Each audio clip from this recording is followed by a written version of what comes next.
morning, students. Today we have to study the seventh poem of class 12th Bihar Board, Macavity, the Mystery Cat. ये TS Elliott के द्वारा लिखी गई है। हमने इसे दो पार्ट में बनाया है। फर्स्ट पार्ट में अबाउट द पोएट आपने पढ़ा, अगर नहीं पढ़ा है तो हमारे first part Macavity the mystery cat को जरूर देखिए। और ये सेकेंड पार्ट है। in this part we have to study the full poem, complete poem, and total there are 14 lines, 40 line है। और मैंने इसे 10 स्टैंजा में बांटा है अपनी सुविधा के अनुसार। तो सबसे पहले हम लोग जो स्टैंजा 1 है उसके बारे में पढ़ें। आपके स्क्रीन पे stanza 1, Macavity is a mystery cat. He is called the hidden paw, for he is the master criminal who can defy the law. He is the bafflement of Scotland Yard. The flying squads despair, for when they reach the scene of crime, Macavity is not there. Macavity, there is no one like Macavity. पहला जो ये poem के कुछ line से हैं, इसमें कहता है कि मैकेविटी एक रहस्यमय विल्ला है। पहले बता दूं, मैकविटी नहीं, मैकेविटी पढ़ना है। मैकेविटी एक रहस्यमय विल्ला है और he is called the hidden पॉ, और उसे अदृश्य पंजों वाला कहा जाता है। क्यों कहा जाता है? क्योंकि आज तक इसके पंजों के निशान मिले नहीं। कौन कह रहा है? पोएट कह रहे हैं कि मैकेविटी एक ऐसा रहस्यमयी बिल्ला है जिसके पंजे अदृश्य हैं, क्योंकि वह एक शातिर अपराधी यानी उस्ताद अपराधी है जो कानून की अवहेलना कर सकता है। Who can DeFi the law, who can break the law, जो कानून को तोड़ सकता है, उसकी अवहेलना कर सकता है, उसको पूरी तरह से अपने हिसाब से तोड़ मोड़ सकता है। Is the bafflement of Scotland yard, और स्कॉटलैंड यार्ड के लिए वो उलझन का विषय है, उलझन का कारण है। बेफलमेंट का मतलब होता है उलझन।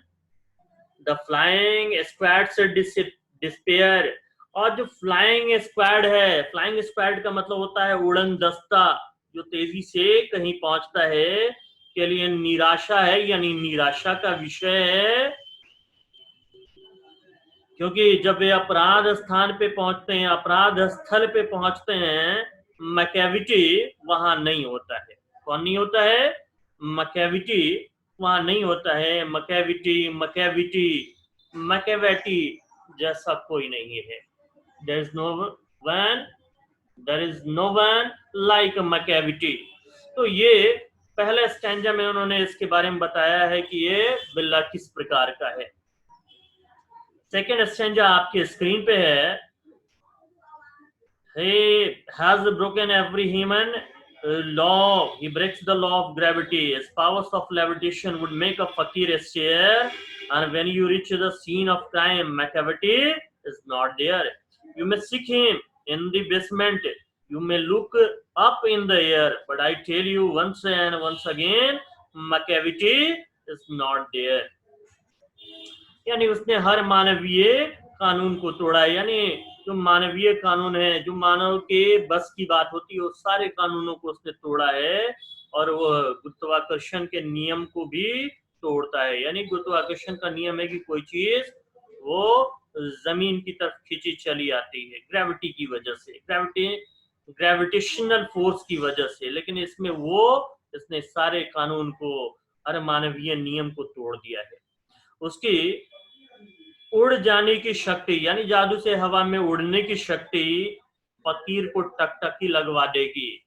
ये स्टेयर का मतलब होता है टकटकी लगवा देना, यानी घूर करके देखना। वो देखता ही रह जाएगा, अचंभित रह जाएगा फकीर भी कि ये पावर वो इसमें आया कहां से।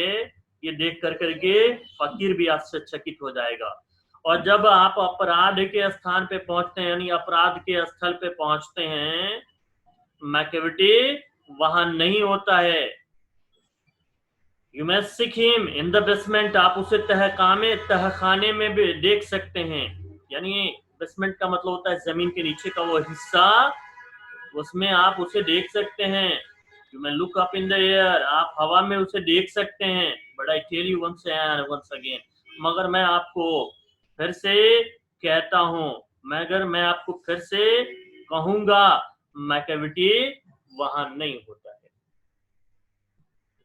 यानी आश्चर्यजनक बिल्ला है, ये टीएस इलियट कहते हैं। थर्ड एक्सचेंज आपके स्क्रीन पे, Macavity's ginger cat, he is very tall and thin, you would know him if you saw him, for his eyes are sunken in, his brow is deeply lined and with thoughts, his hair is highly domed, his coat is dusty from neglect, his whiskers are uncombed। Macavity क्या है, किस प्रकार का है, TS Elliot इसके बारे में बताते हैं। वो कहते हैं कि मैकेविटी एक जिंजर कैट है। जिंजर का मतलब होता है, यानी आपके बुक में जिंजर का मतलब जो दिया हुआ है वो क्या है, टॉल एंड थीन। हालांकि टॉल और थीन आगे और दिया है, मेरे हिसाब से टॉल एंड थीन नहीं होगा। जिंजर कैट का मतलब होगा यानी उत्साही कह लीजिए। दूसरे शब्द में अगर हम कहना भी चाहें तो कहेंगे हरा लंबा और पतला जीवंत बिल्ला है। जीवंत कौन सा बिल्ला, यानी जिसमें लाइवली हो, एक्टिव हो, तो ऐसा ये बिल्ला है। वह बहुत लंबा और पतला है, is very tall and thin. You would know him if you saw him, कवि कहते हैं कि जो यदि आप उसे देखते तो आप उसे जान जाते। और हिज आईज आर संकन इन, क्योंकि उसकी आंखें धसी हुई हैं। यानी आंखें जो हैं वो धसी हुई हैं, उनमें उभार नहीं है, वो आंख धसी हुई है। उसकी भौहें विचारों से गहरी हैं। ब्रो इज डीपली लाइंड, इसका मतलब है कि उसकी भौं जो है, यानी आईब्रोज, ये जो है विचारों से गहरी हैं, यानी बहुत ज्यादा गंभीर चिंतन करता है ये बिल्ला। ये खास तरह का बिल्ला है। उसका सिर अत्यधिक गुंबदकार, यानी गुंबदाकार नुमा है, गुंबद के जैसा है, यानी बहुत गुंबद की जैसा है, गोल है, ये कहते हैं कवि। This quote is dusty from neglect, और उसकी जो खाल है वो उपेक्षा के कारण है, धूल से भरी हुई है, डस्टी है, धूल दूषित है, धूल मिली हुई है। विस्कस आर अनकॉम्ड, और उसकी जो गल मूछे हैं, यानी उसकी जो मूछे हैं, विस्कस का मतलब होता है गालों पे जो मूछे निकल आती है उसे विस्कस बोलते हैं। ये क्या है, अनकॉम्ड है, यानी जिसे कॉम्ब नहीं किया गया है, कंघा नहीं किया गया है, यानी दूसरे शब्दों में कहिए इसकी गलमुछे बिखरी हुई है, पूरी तरह से बेतरतीब है। अगला एक्सचेंज जो आपके स्क्रीन पे है, he sways his head from side to side with movements like a snake, and when you think he is half asleep, he is always wide awake. McVitie, there's no one like McVitie, for he is a fin in feline shape, a monster of depravity। क्या कहते हैं कि वह अपना सिर अगल बगल हिलाता है, स्वेज हिज हेड, वो अपना सर जो है अगल बगल हिलाता है, साइड टू साइड, यानी अगल बगल, with movements like a snake, यानी सांप की तरह चलते हुए, यानी सांप जैसे लहरा कर करके चलता है वैसे वो भी चलता है, मगर अपने गर्दन को हिलाता हुआ चलता है। And when you think he is half asleep, और जब आपको लगता है, जब आप ये सोचते हो कि वह आधा सोया है, वह पूरी तरह से जागता रहता है। He is always wide awake, wide का मतलब होता है पूरी तरह से, यानी पूरी तरह से वो जागता रहता है। कवि कहते हैं Macavity there is no one like Macavity, यानी उन्होंने बार बार जोर दिया है, कहते हैं कि इस तरह का तो बिल्ला है ही नहीं, मैक्विटी जैसा कोई नहीं है। For is fiend in feline shape, क्योंकि वो बिल्ली के समान आकार, फिंड इन फेलाइन शेप, यानी बिल्ली के समान के आकार का एक पिंड है, यानी पिशाच है। दुष्ट आत्मा है, प्रेत है, भूत है। अ मॉन्स्टर ऑफ डिप्रेविटी, और डिप्रेविटी का मतलब होता है भ्रष्टता, और मॉन्स्टर का मतलब होता है राक्षस, यानी भ्रष्टता में वो राक्षस है, यानी सबसे बड़ा भ्रष्ट है, ये कहते हैं कवि। नेक्स्ट है स्टेंजा, स्टेंजा 5 आपके स्क्रीन पे। You may meet him in a bye street, you may see him in the square, but when a crimes discovered, but when a crime is discovered, then McVitie is not there. He is outwardly respectable, they say, he cheats at cards, and his footprints are not found in any file of Scotland Yard. कवि का कहना है कि ये ऐसा बिल्ला है, अभी तक हम लोगों ने देखा इस प्रकार का है कि आप उससे एक गली में मिल सकते हैं। कौन सी गली? जो एक तरफ से खुली हुई है, एक तरफ से बंद हुई, एकल मार्गीय गली में आप उससे मिल सकते हैं। You may see him in the square, आप उसे चौक पे यानी चौराहे पे आप देख सकते हैं। लेकिन जब अपराध का पता चलता है, यानी कहीं घटना कोई घटी, अपराध हुआ, मैकविटी वहां नहीं होता है। मैकविटी वहां से रफू चक्कर हो जाता है, फरार हो जाता है। बहुत चालाक बिल्ला है।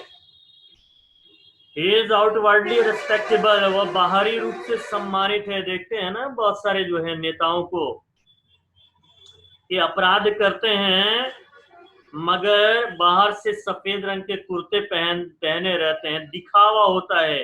तो ये बिल्ला भी कुछ इसी प्रकार का है। वो बाहरी रूप से यानी पूरी तरह से सम्मानित दिखता है, एक शरीफ आदमी दिखता है, शरीफ की तरह दिखता है, बहुत अच्छा सीधा साधा दिखता है।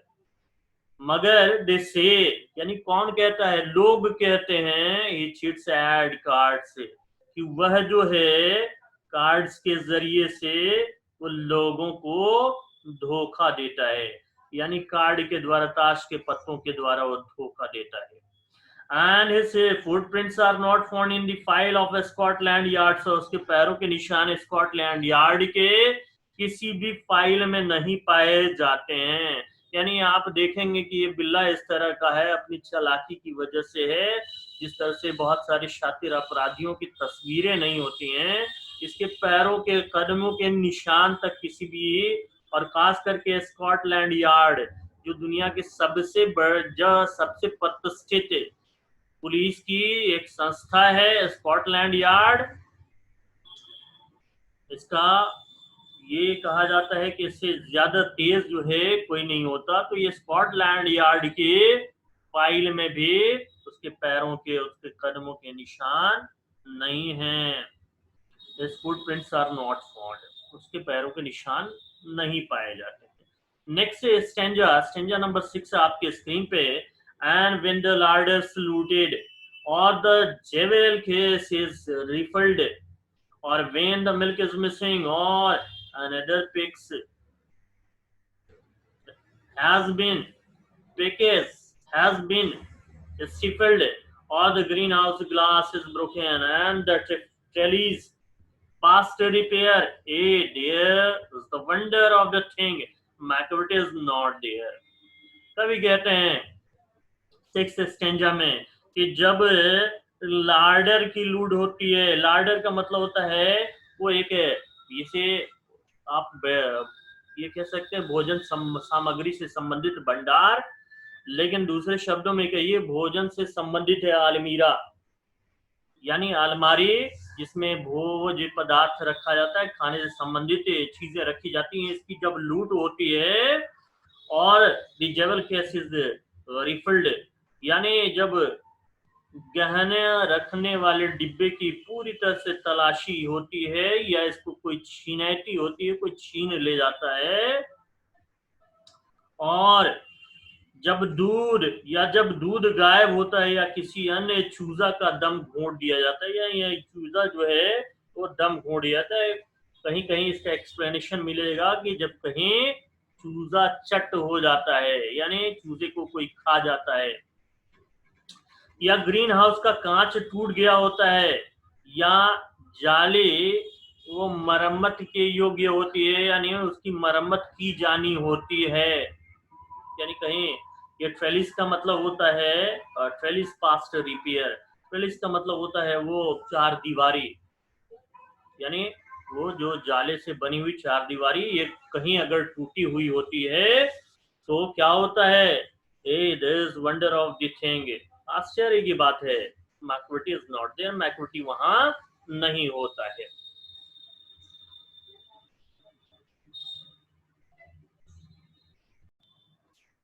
नेक्स्ट स्टेंजा, स्टेंजा नंबर 7 आपके स्क्रीन पे।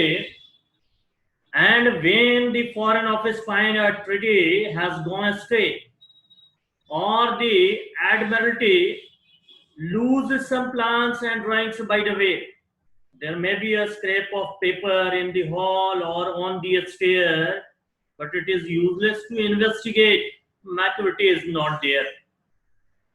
Poet T.S.. एलियट यहाँ कहते हैं कि जब विदेशी कार्यालय को पता चलता है, फॉरेन ऑफिस का मतलब विदेशी कार्यालय, इन्हें जब पता चलता है कि कोई संधि पत्र वो गायब है, ट्रीटी का मतलब होता है संधि पत्र यहाँ आप लेंगे, और दी एडमिरल्टी या एडमिरल्टी को यानी नौसेना कुछ योजनाओं और चित्रों को खो देती है या गवा देती है।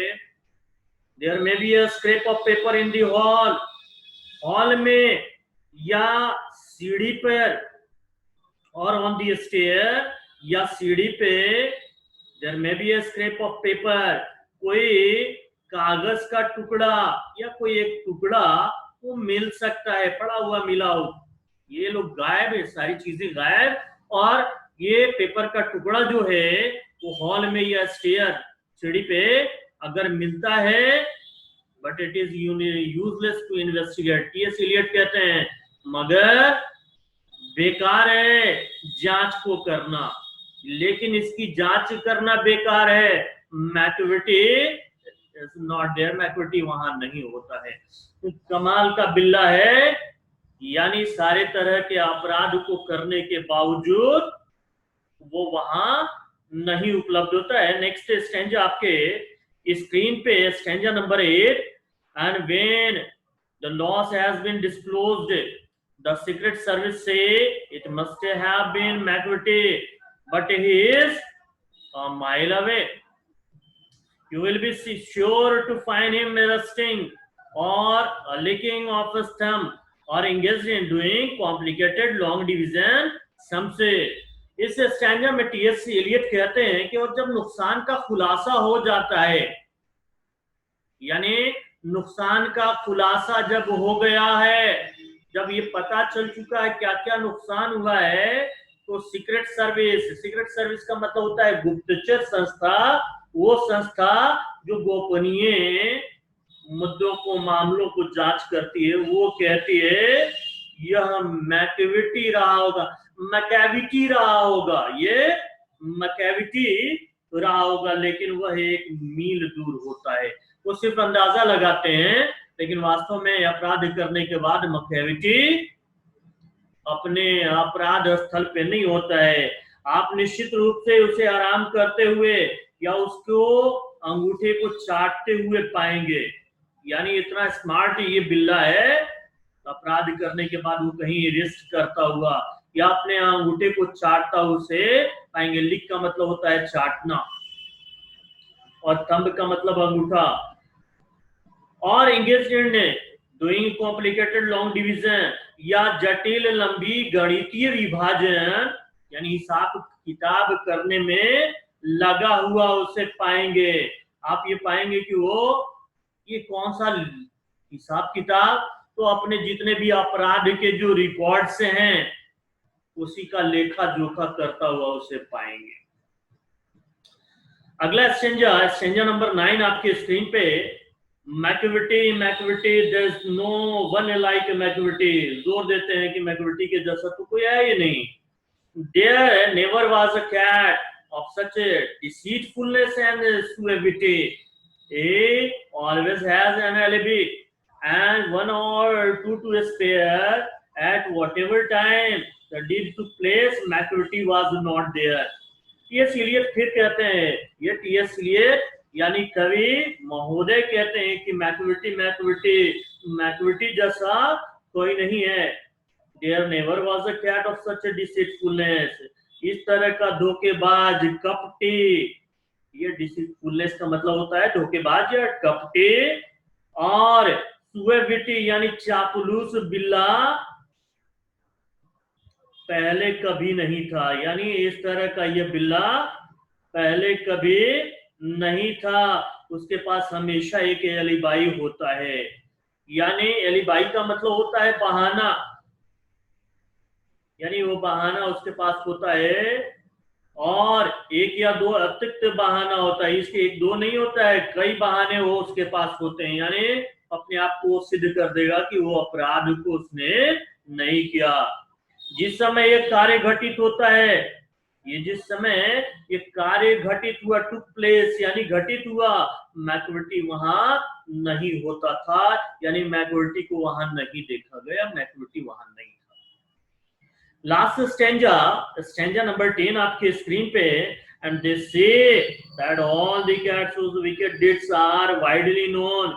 I might mention Mungo Jerry, I might mention Griddlebone, are nothing more than agents for the cat who all the time just controls their operations, the Napoleon of crime. इसे लास्ट स्टैंजा में कहते हैं, and this से वे कहते हैं, वे कौन कहता है, यानी दुनिया के लोग कहते हैं, जो भी उसके बारे में जानते हैं लोग कहते हैं, that all the cats whose wicked deeds are widely known, वो सभी बिल्लियां जिनके दुष्ट क्रम, जिनकी दुष्टता पूर्ण कार्य को व्यापक रूप से जाना जाता है, यानी जाना जाता है कि ये सबसे दुष्ट है। यहाँ पे पोएट जो है वो एग्जाम्पल इलस्ट्रेशन देते हैं कि मैं मुंगो जेरी का उल्लेख कर सकता हूँ, मैं ग्रिडल बोन का उल्लेख कर सकता हूँ, यानी ये कुछ बिल्लियों के नाम हैं, और इन बिल्लियों के नाम लेकर के वो कहते हैं कि इन सबका नाम वो मेंशन किया जा सकता है। ये बिल्ली जो आपराधिक कार्यों में संलिप्त थे, ये सारे जो हैं ऐसे बिल्ली, यानी ये बिल्ला जो है जिसे हम मैकेविटी कहते हैं, के लिए एजेंटों से ज्यादा कुछ नहीं। एजेंट का मतलब सहयोगी, यानी सिर्फ क्या करते हैं, इसके द्वारा आदेशित कार्यों को संपन्न करते हैं, जो हर समय बस उनके कार्यों क्रियाकलापों को नियंत्रित करता है। वो all just controls there operations, कौन ऑपरेशंस को कंट्रोल करता है, मैकेविटी ये ऑपरेशंस को कंट्रोल करता है। लास्ट में ये कहते हैं कि द नेपोलियन ऑफ क्राइम, यानी here he has given a name to Macavity and he is the Napoleon, यानी जिस तरह से नेपोलियन दुष्ट था, बदमाश था, सबसे बड़ा बदमाश, उसी प्रकार से ये भी एक अपराधी प्रवृत्ति का है और सर्वोच्च अपराधी है, सबसे बड़ा अपराधी है, और ये मैकेविटी के जैसा कोई नहीं। बहुत खूबसूरत सा ये पोएम है, मैंने इसका जो बेस्ट एक्सप्लेनेशन था वो आपके सामने प्रस्तुत किया। अगर मेरा ये एक्सप्लेनेशन आपको पसंद आता है तो इस मेरे वीडियो को लाइक जरूर कीजिएगा, चैनल को सब्सक्राइब कीजिए, अपने दोस्तों के बीच शेयर कीजिए, और नोटिफिकेशन के लिए बेल आइकन को दबाना कदापि ना भूलें, उसे जरूर दबाइए ताकि आपको मेरे अगले वीडियोस मिलते रहेंगे। सारे ऑब्जेक्टिव क्वेश्चंस भी आपको मिलेंगे इस पे, उसके आंसर्स के साथ, और पूरे चैप्टर्स मिलेंगे। इसका फर्स्ट पार्ट और सेकंड पार्ट ये दोनों मैं एक साथ जारी कर रहा हूं, देखिए और अपने दोस्तों को दिखाइए। Thank you and have a nice day.